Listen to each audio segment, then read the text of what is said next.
squad of Cess, your favorite auntie with Uncle Tendencies, and welcome back to Cess Talk Sports in collaboration with BY's Poly Sports Tea Time. Y'all already know how we do. Where the tea stay piping, the truth don't flinch, and we always gonna ride for what's right on the court, behind the mic, and in every boardroom around this country. Now listen, we made it, the finale, the last chapter in this CBA Reckoning series. But don't get it twisted. This ain't just a wrap-up. This one busts the whole thing wide open. Because this episode, we going beyond the W. Beyond basketball, we talking capitalism, exploitation, and how Black women athletes are blueprinting a new model of labor that ain't just about survival. It's about power, ownership, and legacy for all of us. Let's recap real quick over these past 5 episodes. We peeled back every layer of this league, from the glam to the grind. We exposed how Black women in the dub are underpaid, overworked, undercredited, and overexposed, while still carrying the weight of the culture on their backs. We dragged the numbers out the shadows and laid the truth bare. Ownership gaps, media erasure, labor exploitation, all wrapped in double standards and performative allyship. We highlighted the brilliance, the business acumen, the resistance, and the community power these athletes are already wielding. We dissected NIL, we broke down branding, we called out the way fandom shifts depending on who's rocking the mic or dropping buckets. And today we put it all on the table. Because this ain't just about hoops. This is about the entire playbook of American labor. How Black women athletes are not just participating in a broken system, but actively rewriting it. So if you thought this series was just about basketball, think again. What happens in the W is echoing in corporate America, in Hollywood, in education, in healthcare. Everywhere marginalized labor is being exploited for profit. So buckle all the way up. We shifted from spotlighting the problem to launching a solution. This is the episode that burst the Respect Her Advocacy Group. This is the moment we move from exposure to empowerment, from awareness to action, from labor pain to labor power. Let's get into it. Yes, y'all. Welcome back. It's your girl, Political Lil, and I'm holding it down with Auntie Cess. And today, this ain't just a wrap-up. This is a reframe. This is the reckoning we've been building towards. Episode 6 is where we zoom out, connect the dots between Black women's fight in the WNBA and a long, unfinished struggle of labor justice in America. Because what's happening in that league, it's a microcosm of capitalism's design to exploit the labor, especially Black labor, while silencing the voice. Throughout this series, we've examined how white supremacy and patriarchy operates within sports infrastructure, not just as bias, but as policy. We've highlighted how media narratives protect the status quo, how ownership lacks diversity, and how the league often resists the full liberation of its Black workforce, even as it profits off their culture. But we've also highlighted and spotlighted resistance, from Angel Reese to Nafia Collier to Dawn Stanley to Aja Wilson. These women are pushing back, reshaping the terms and setting a new agenda. And now it's our turn, as fans, as media, as advocates, to follow their lead. Because you can't build a league without just labor practices. And you can't build equity with an extractive model that only values visibility, not voice. That's why this final episode launches the Respect Her Game campaign, a fan-powered, athletically aligned push for a new sports economy that honors the labor, voice, and brilliance of Black women in sports. This is about advocacy, policy, and power. It's about building a coalition. We're not waiting for the leagues or brands to fix what they've built to exploit. We're stepping in with solutions. So if you're rocking with us through this series, this is your call to action. The moment starts with us. Let's reimagine what labor justice in sports should look like. That's it right there. Because if the W taught us anything, it's this. When Black women lead, systems don't shift. They shake. And today, we shaking the whole damn structure down to its capitalist foundation. So stay locked in. We talking agency, autonomy, equity, and full-on economic transformation. We ain't just dreaming of a better model. We building it. And you're a part of it. Every fan, every player, every worker tired of the same old game. This is CBA Reckoning episode 6, Beyond the WNBA. The revolution ain't just televised, it's organized. Let's get to work. Let's get this straight right now so there's no confusion. The WNBA, that's one stage in a much bigger fight. Because this ain't just about minutes, max contracts, or roster cuts. This is about capitalism's favorite trifecta: race, gender, labor. And the way they collide under bright lights, with Black women always made to carry the weight and still get pushed out the frame. Black women athletes are doing it all. driving viewership, building the brands, delivering the product, holding down the culture. And still, they're treated like side characters in the league. They're literally birthed with their bodies, brilliance, and burnout. But pull the lens back, zoom out. The W just reflects the whole damn system. Hospitals, classrooms, corporate towers, film sets. Name the field, and you'll find black women holding it up while being shut out of ownership. Because let's be real, the American labor system was never built to center black women. It was built on us to extract, exploit, and erase, while handing credit to the same folks who profit from our silence. The WNBA has been packaged as progressive, but when you peel it back, ownership, still majority white and male. Media narratives, still shaped by bias. Fan energy, too often hostile when players don't fit a comfort mold. And the CBA still soft when it comes to long-term guarantees and post-career security. And the worst part, they repackage that exploitation and try to sell it back to us as empowerment. You should be grateful. You're making history, finally being seen. But visibility without equity, that's just window dressing. Applause without autonomy, that's a muzzle with a filter. And celebration without transformation, that's containment, period. So let's stop playing. The labor crisis in the W is not isolated. It's a mirror. It's reflecting the real-time revolt happening across this country. Black women workers tired of saying thank you for crumbs while others get fat off their grind. So today we name it, we claim it, and we call it for what it is. This was never just about basketball. This was always about ownership over our labor, over our likeness, over our legacy. The system ain't broken, fam.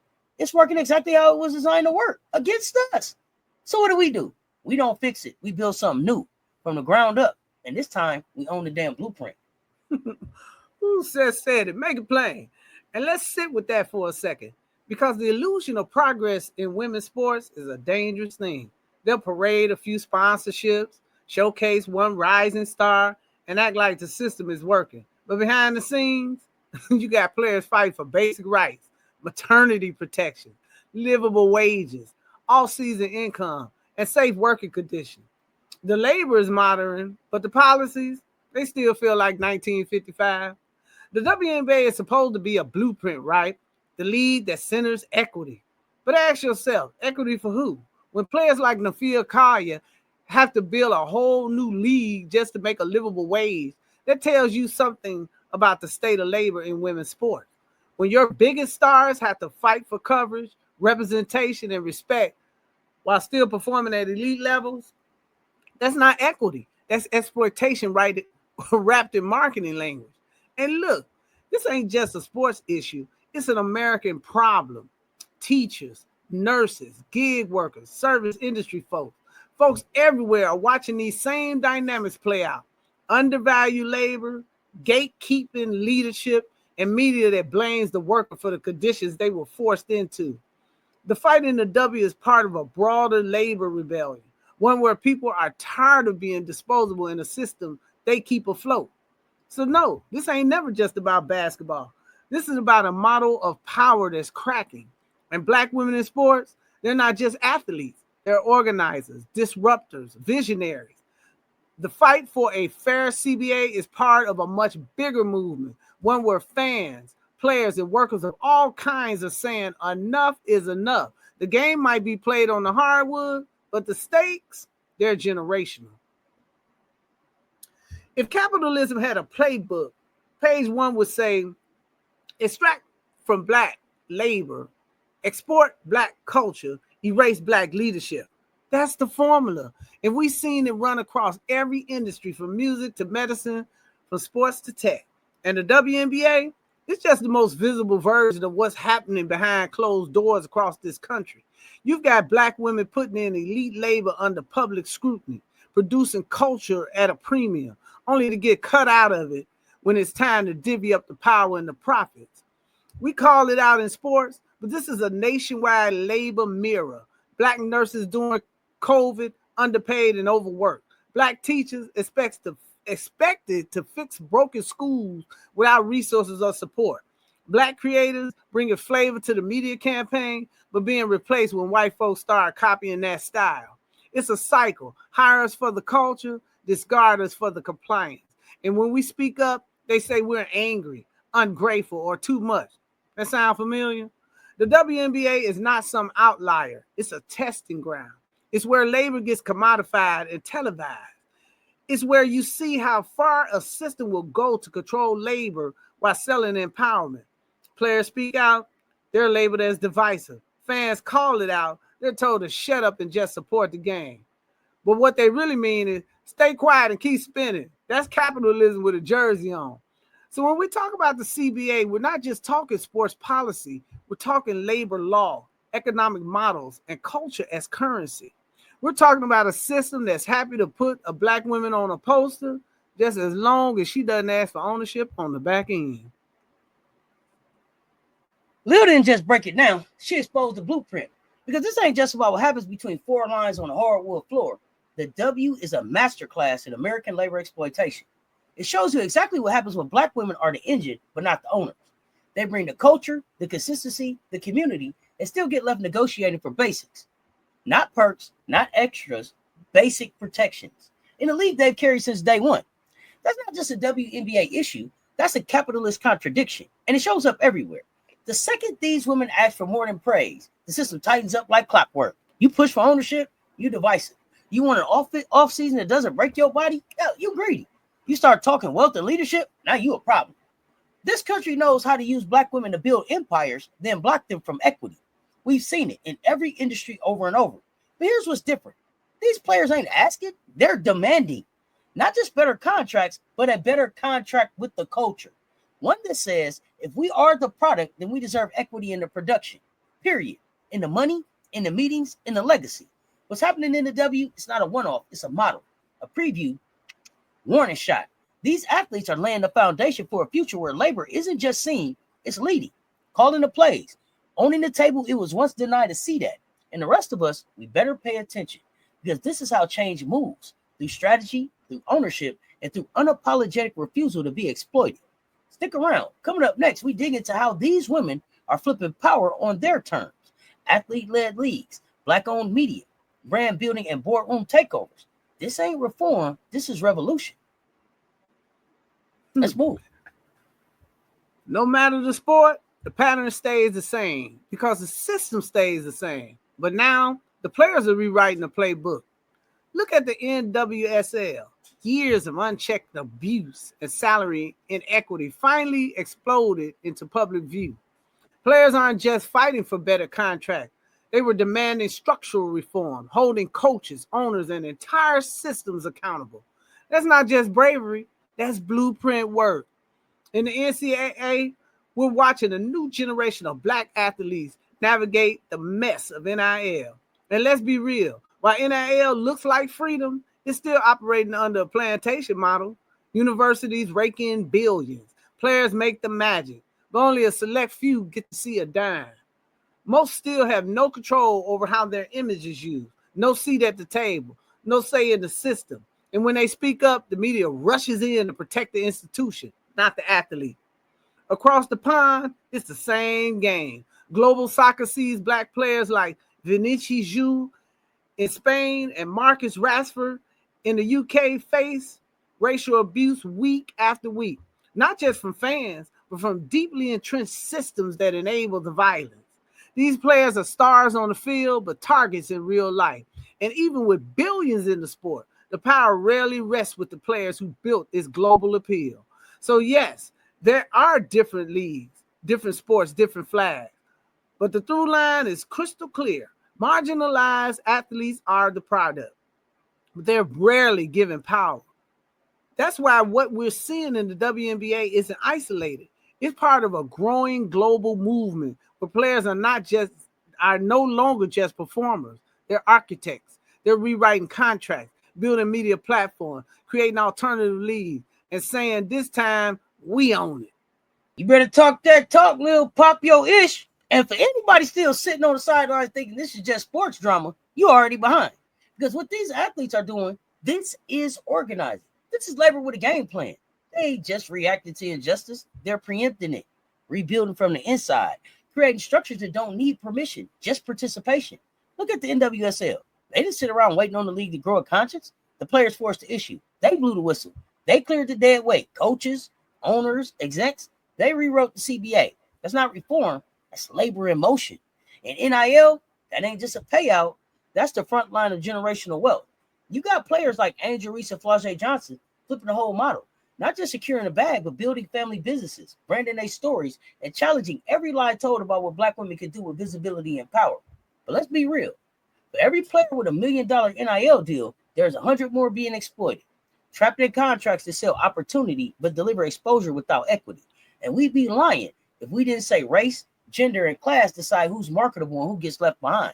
So when you see the DEI statements, the unity t-shirts, the hashtags that trend for 48 hours, ask yourself what really changed. Because language ain't liberation, and allyship without action, that's just exploitation wrapped in applause. Let's make it plain. Across every league, from basketball to soccer to college sports, we see the same thing. Institutions performing progress while protecting power. But these athletes, they're not here for the optics. They're building alternatives, unrivaled in hoops, athlete-led unions in soccer, college players teaming up with Black-owned media to control their narratives. This is quiet revolution, and it's global. The question ain't if it's happening, it's whether you're watching from the stands or joining the team that's rebuilding the game. Now let's talk about this DEA House of Mirrors. 2020 hit and the world hit the streets. Everybody and their mama had something to say. Every company, every league, including the Dub, they dropped black squares, held press conferences, posted hashtags, wore the t-shirts, made the speeches. But here we are, just a few years later, and now, crickets. Corporate America is gutting DEI programs. Budgets slashed. Staff quietly laid off. Commitments walked back like they never said it. It's like justice had an expiration date, and they were just waiting for the cameras to turn off. And let's not act like the WNBA didn't ride that same wave. Floor decals, marketing campaigns, fan-facing justice rollouts. But what policies actually got locked in? What protections got codified? What equity got institutionalized? Because let's be honest, progress without policy is just PR. And justice without follow-through, that's branding, not change. We saw the slogans, we heard the speeches, but now we want to see where the Black women in the front offices at. How are the Black coaches being protected, promoted, and paid? What real money has been invested in long-term equity, not just temporary visibility? You can't stand with the players when the spotlight hits, then ghost them when it's time to write the checks or rewrite the rules. That ain't allyship. That's exploitation with a social media filter and a sponsorship deal. And Cess, let's be real. DEI became a buzzword, not a blueprint. What we've learned in the last few years is that without teeth, without accountability, all these statements of solidarity were really just corporate survival tactics. And now the public pressure eased. They're back to business as usual, quietly undoing the diversity hires, cutting equity departments, shifting the narrative back to culture fit and meritocracy. In sports, same playbook. The WNBA marketed itself as a justice forward league, but real equity work is infrastructure, it's policy, it's hiring practices, it's pay equity, it's ownership tracks. If your DEI efforts did produce a shift in power and who controls the brand, who gets equity, who has a long-term influence, then what was it really? It was a camouflage. It was a convenience. We got to stop mistaking presence for power. Just because you see a Black face in a commercial doesn't mean the power dynamics have changed. Just because the league celebrates Black culture doesn't mean it protects Black workers. DEI without teeth is just optics. And we're past the point of needing optics. We need outcome. The players are holding the lines. The fans are asking the real question. And now it's time for this league, especially ones like the W, to put action behind branding. Otherwise, they're just selling us the same injustice wrapped in better graphics. So here's the bottom line. Fam, performative justice don't pay the bills. Press releases don't shift power. And hashtags, they can't replace housing, healthcare, or ownership. If you ain't got policy, don't sell us promises. If you ain't got receipts, don't drop a reel. Because at this point, structural change is the only scoreboard that counts. And if you can't show us policy, we ain't buying a promo. So what happens when players get tired of asking, tired of waiting, tired of being told to be grateful while carrying the game? They build, they organize, they flip the whole model. And coming up next, we're going to show you exactly what that looks like. New leagues, media platforms, equity plays, ownership blueprints. Because this ain't just about the W. It's about everywhere Black women labor gets used but never honored. This is where the movement goes from protest to production, from exposure to execution. from silence to systems. Y'all get ready. This next labor revolution is a mic, a media plan, and an ownership stake, period. That's it. That's the play. Because we're seeing what happens when you try to reform broken systems from the inside. The resistance is immediate, and the ceiling is always set. So what are athletes doing now? They're opting out of the old playbook. They're building new models, player-first economies, where the labor controls the leverage, not the league. Look at Unrivaled, found by Nafia Collier and Breonna Stewart. That's not just a side hustle league. That's a revolution in format. Players with equity, shared media rights, no middleman. And what happened? They secured a $100 million broadcasting deal with TNT, and they haven't even played more than a season yet. That's because the product is proven. What's been missing is control. Unrivaled is a prototype of what player owner infrastructure looks like when athletes refuse just to stop just being a talent. They start operating as stakeholders. And let's talk about NIL. The media always centers the dollar sign, but the real game is brand equity. And athletes like Flaw J. Johnson aren't just collecting checks. They're building ecosystems, music, merch, media, family-run operations, content ownership. That's not NIL, that's legacy. And they're doing it while they're still balling out with the receipts to prove it. It's not just about being the face of someone else's brand. They are the brand. And now they own the narrative too. This new model is powered by creativity, by strategy, and by a refusal to be commodified without compensation. It says, if I build it, I own it. If I lead it, I profit from it.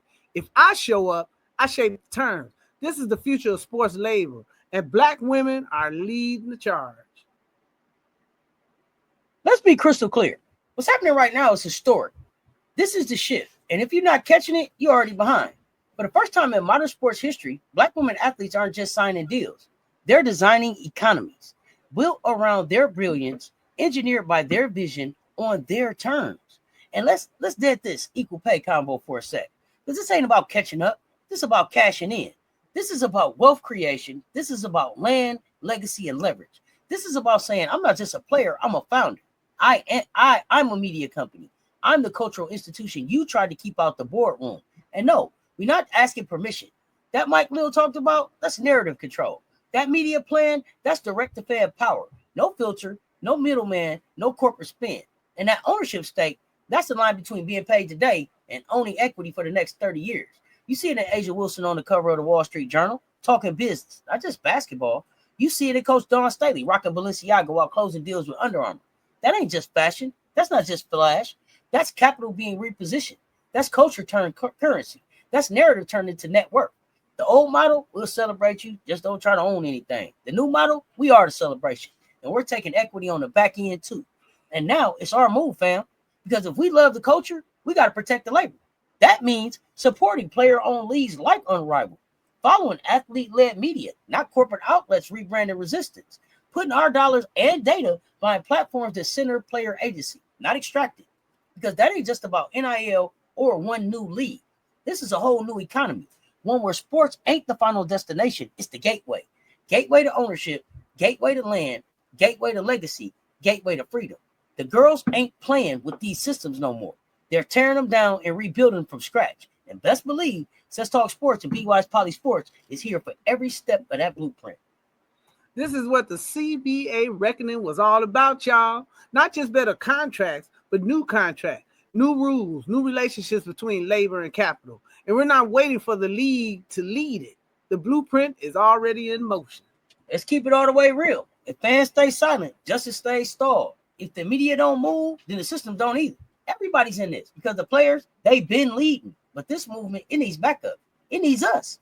Fans who clap when a Black woman drops 30 and speak up when she's disrespected by a coach, a commentator, or company with a checkbook full of double standards.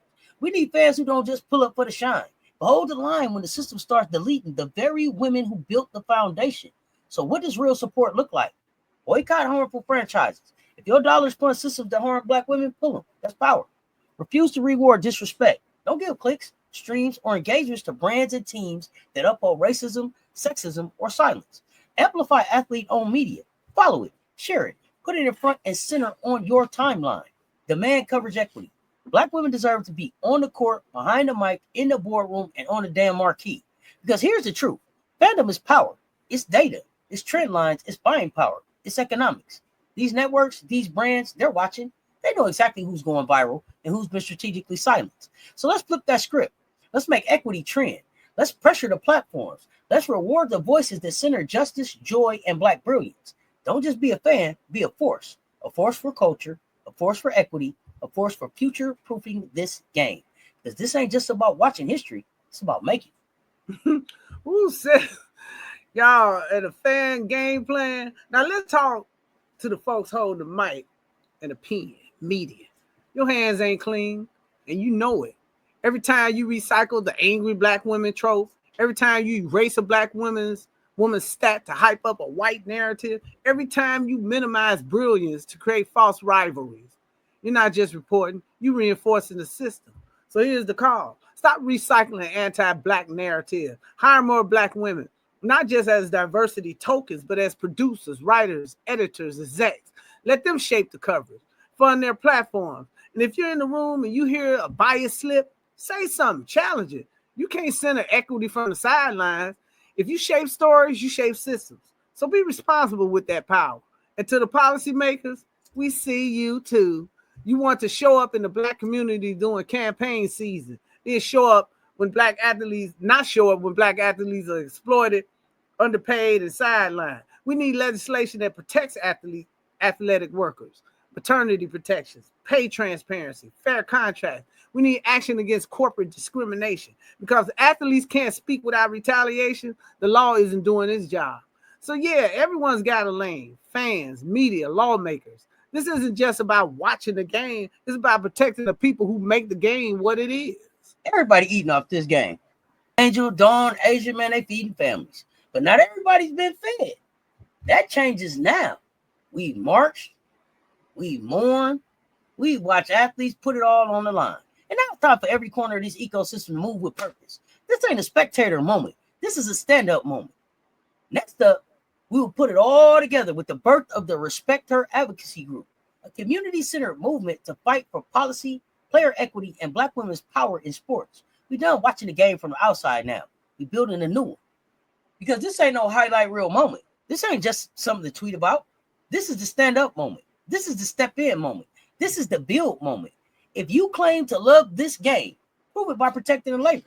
If you benefit from the brilliance, invest in the justice. Welcome to the movement. Welcome to the mission. Welcome to Respect Her Game. Here's what you can do right now. Use the hashtag Respect Her Game to amplify Black women in sports, college or the pros. Tag the media outlets when you see biased coverage and demand better. Uplift athletic-owned brands and platforms. Let the leagues know fans are watching and we expect action. This is just the beginning, but the message is loud and clear. Black women are not going to be the labor and the afterthought. We built a culture. We moved the metrics, and now we're organizing the movement. Every single time they underestimate Black women, they forget what history already taught them. We don't just show up. We shake the whole damn system. And if you've been riding with us through this entire CBA Reckoning series, then you already know. This was never just about a contract. This was about what? Control. About dignity, about refusing to be the face of the game, but not its future.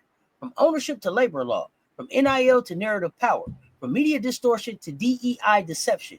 We pulled it all back. We named it, we claimed it, and we laid out the receipts. Because this ain't just about basketball. This is a blueprint for Black labor power across every corner of American capitalism. This is about athletes who said, we're not just in the game, we are the economy now. It's about fans who said, we're not just watching, we're done consuming silence. And it's about all of us finally waking up to this truth. Equity is not a gift, it's not charity, it's not a PR campaign, it's overdue wages on generations of brilliance, on generations of struggle, on generations of cultural survival. So say it with your whole chest, fam. We're not waiting on equity, we're building it. League by league, team by team, platform by platform, and voice by voice. This moment belongs to us. And we got the mic, the media, and the movement to make damn sure the legacy don't get stolen, rewritten, or watered down. This is Respect Her. This is Cess Talk Sports. This is BY's Poly Sports Tea Time. And this is how you change the game. Let's close the gap. Let's take the power. Let's own what we built. This series started with a question. What's really at stake in the WNBA's labor fight? And now we know everything. What's at stake is whether Black women get to be more than mascots for diversity, whether they get to shape the terms, share the profits, and shift the systems, whether justice stops being symbolic and starts being structural. And what we've learned, Black women aren't just fighting for inclusion. They're building alternatives. They're launching leads, writing policy, owning brands, telling their own damn story. And the rest of us, we got a role in protecting that labor, amplifying that power, and preserving that legacy. This isn't about just trends or topics. This is about transformation outcomes. This is about organizing fans, influencing media, pushing policy, and turning culture into currency. Because as we said from day one, sports is never just about the games we play. It's about the systems we challenge and the stories we tell. The ones that make sure Black women are remembered, not just for what they endured, but for what they built. This next great sports movement, it won't be televised. It'll be monetized. It'll be mobilized. And it'll be weaponized with truth. And at the front of it, Black women, unapologetic, strategic, permanent. This ain't a trend. It's the takeover. This has been a CBA Reckoning, Race, Labor, and Power in the WNBA. Brought to you by Cess Sports and BY's Polysports Tea Time. To every listener, every player, every fan who walked this line with us, thank you for staying locked in, for refusing silence, for moving with us from awareness to action. Like it, share it, subscribe. Most importantly, stay loud, stay organized, and always #respect her game. This is Cess, your favorite auntie with Uncle Tendencies and Political Lil of the BY's Polysports Podcast. Signing off, but never standing down. Until the next episode, until the next series, Gaslight and Bias in the Paint is up next. Stay tuned. Talk soon. We out.